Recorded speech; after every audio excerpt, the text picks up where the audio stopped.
สวัสดีค่ะยินดีต้อนรับเข้าสู่กระต่ายเวิลด์เที่ยวไปเล่าไปนะคะวันนี้กระต่ายก็จะพาไปเดินขึ้นยอดเขาชูเนลเวนสกี้เวียชในเทือกเขาตราตรึด้วยความสูงที่ 1,758 เมตรค่ะการเดินทางไปยังตราตรึนั้นไม่ยากเลยนะคะจากวอร์ซอเมืองหลวงของโปแลนด์นั่งรถไฟลงที่สโกปาเน่และราคาประมาณ80เพียแลนด์ถ้าตีเป็นเงินไทยก็ขึ้นอยู่กับอัตราแลกเปลี่ยนขณะนั้นซึ่งช่วงนี้ก็จะคูณ8ตกอยู่ประมาณ640บาทค่ะใช้เวลาเดินทางทั้งหมด6ชั่วโมง30นาทีแต่บอกได้เลยนะคะว่าวิวระหว่างทางสวยมากๆจนทำให้รู้สึกว่าเวลามันผ่านไปเร็วมากเลยและจุดเริ่มต้นของการเดินเขาของเราในวันนี้มีชื่อว่าหุบเขาโฮโฮวอลฟกานั่นเองค่ะเทือกเขาตาตืดเนี่ยตั้งอยู่ทางใต้ของประเทศโปแลนด์ติดกับพรมแดนของประเทศสโลวาเกียเป็นพื้นที่ภูเขาสูงที่สุดในโปแลนด์นะคะเมืองสำคัญที่อยู่ใกล้กับเทือกเขาตาตืดก็คือสโกปาแน่ซึ่งเป็นจุดท่องเที่ยวและศูนย์การเดินเขาที่ได้รับความนิยมมากที่สุดในภูมิภาคนี้ค่ะภูเขาตาตรึเป็นส่วนหนึ่งของเทือกเขาคาร์ปาเธียนที่ทอดยาวในยุโรปเป็นที่รู้จักในฐานะแหล่งท่องเที่ยวทางธรรมชาติที่งดงามที่สุดแห่งหนึ่งของโปแลนด์เป็นสถานที่ยอดนิยมสำหรับการเดินเขาเล่นสกีแต่ว่าเบื้องหลังความงามนี้กลับมีตำนานลึกลับที่เล่าขานกันมายาวนานทุกคนคงเคยได้ยินเรื่องราวเกี่ยวกับมนุษย์หมาป่ามากันบ้างแล้วใช่ไหมคะซึ่งถ้าเกิดจะให้แต่ละคนเล่าเรื่องราวที่เคยได้ยินกันมานี่ก็คงจะแบบเป็นพันๆเรื่องราวไม่ซ้ำกันเลยทีเดียววันนี้กระต่ายก็จะมาเล่าหนึ่งในตำนานที่โด่งดังเรื่องหนึ่งเกี่ยวกับภูเขาตราตืดที่กระต่ายพาทุกคนมาเที่ยวในวันนี้นี่เองค่ะเป็นเรื่องของมนุษย์หมาป่าแห่งตราตืดตำนานนี้เป็นเรื่องราวที่ถูกถ่ายทอดจากชาวบ้านที่อาศัยอยู่ในบริเวณภูเขามาหลายศตวรรษต้นกำเนิดของตำนานมนุษย์หมาป่าเริ่มขึ้นในยุคกลางเกิดในช่วงเวลาประมาณศตวรรษที่ 14-15ซึ่งเป็นช่วงที่ภูเขาตาตืดเป็นดินแดนของนักล่าสัตว์และคนเลี้ยงแกะถ้าเราอิงจากปัจจุบันในปี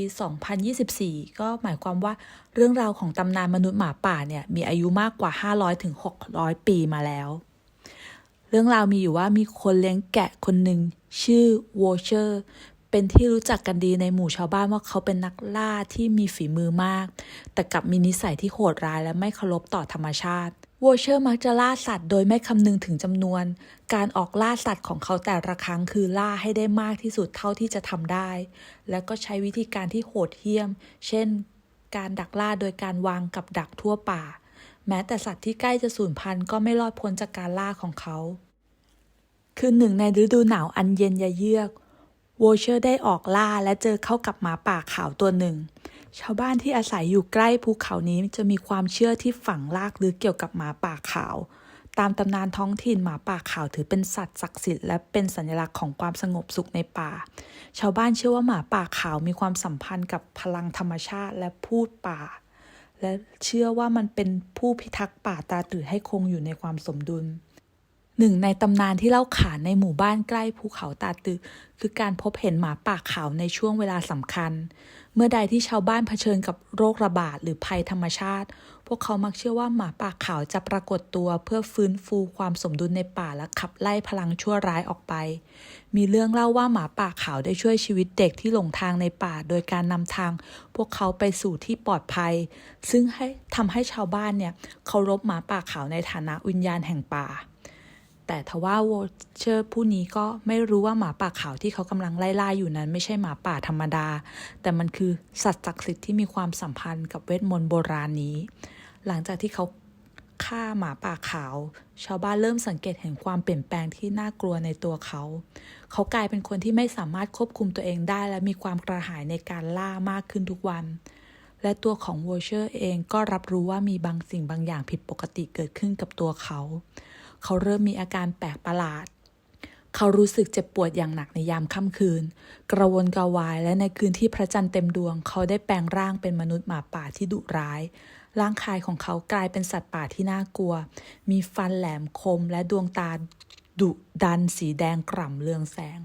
เขาไม่สามารถควบคุมตัวเองได้ค่ะและเริ่มออกล่าผู้คนและสัตว์ในป่าเพราะเขาตกอยู่ในคำสาปของหมาป่าขาวนั่นเอง ชาวบ้านต่างหวาดกลัวมนุษย์หมาป่าที่ออกอาละวาดในช่วงคืนพระจันทร์เต็มดวง พวกเขาเล่าว่ามันสามารถเคลื่อนที่ได้อย่างรวดเร็วและสามารถหายไปในหมอกหนาของภูเขา มีบางคนที่โชคดีสามารถรอดจากการถูกล่าของมนุษย์หมาป่ามาได้ พวกเขาเล่าว่าพวกเขาได้ยินเสียงหอนที่ดังสะท้อนไปทั่วทั้งหุบเขา ซึ่งดังมาจากยอดเขาในทุกคืนที่พระจันทร์สว่างเต็มดวง เมื่อชาวบ้านเริ่มตระหนักถึงอันตราย การตามล่ามนุษย์หมาป่าก็เกิดขึ้น ชาวบ้านร่วมมือกันหาทางหยุดยั้งมนุษย์หมาป่า มีนักล่าและนักบวชที่มีความรู้เกี่ยวกับเวทมนต์โบราณเดินทางมาจากเมืองต่างๆเพื่อมาช่วยชาวบ้านในการกำจัดคำสาป ชาวบ้านเริ่มใช้กระสุนเงินซึ่งเชื่อว่ามีอำนาจพิเศษในการปราบมนุษย์หมาป่า นอกจากนี้พวกเขายังใช้สมุนไพรศักดิ์สิทธิ์ เช่นกระเทียม โลหะเงิน แขวนไว้รอบบ้านเพื่อป้องกันไม่ให้มนุษย์หมาป่าเข้ามาใกล้ จนในที่สุดคืนหนึ่งในฤดูหนาวอันหนาวเหน็บ ชาวบ้านสามารถล้อมจับมนุษย์หมาป่าได้ที่เนินเขา พวกเขาใช้กระสุนเงินยิงเข้าที่หัวใจของมัน มนุษย์หมาป่ากรีดร้องด้วยความเจ็บปวดและร่างของมันก็ค่อยๆกลายร่างคืนเป็นมนุษย์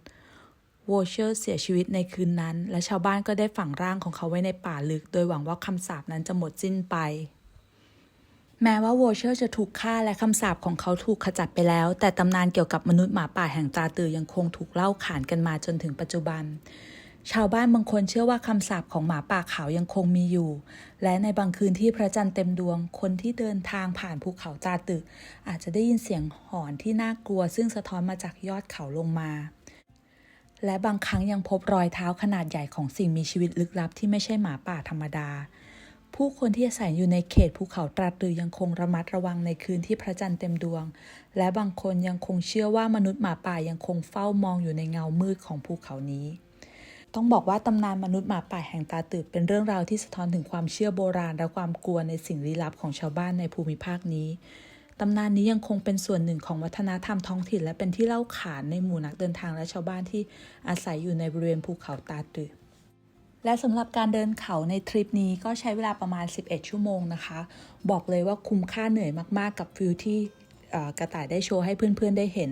วันนี้กระต่ายก็ได้พาเพื่อนๆมายังภูเขาตาตือสถานที่จริงซึ่งมีตำนานจริงๆเกี่ยวกับมนุษย์หมาป่าหลังจากที่ฟังตำนานของมนุษย์หมาป่าจบแล้วกระต่ายอยากถามเพื่อนๆเลยค่ะว่าเพื่อนๆเชื่อเรื่องมนุษย์หมาป่ากันไหมคะ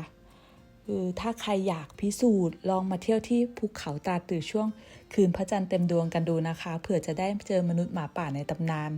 ส่วนกระต่ายแค่รอดจากการเดินเขาไม่เจอหมาป่าไม่เจอหมีกลับบ้านได้ก็ดีใจแล้วค่ะขอบคุณที่ติดตามและรับชมนะคะยังไงก็ฝากกดไลค์กดแชร์กด Subscribe ให้ด้วยนะคะส่วนในครั้งหน้ากระต่ายจะพาเพื่อนๆไปยังสถานที่ไหนและมีตำนานเรื่องเล่าเกี่ยวกับอะไรเดี๋ยวขอเก็บไว้เป็นความลับก่อนแล้วเจอกันใหม่วันอังคารหน้าเวลา 18 นาฬิกานะคะบ๊ายบาย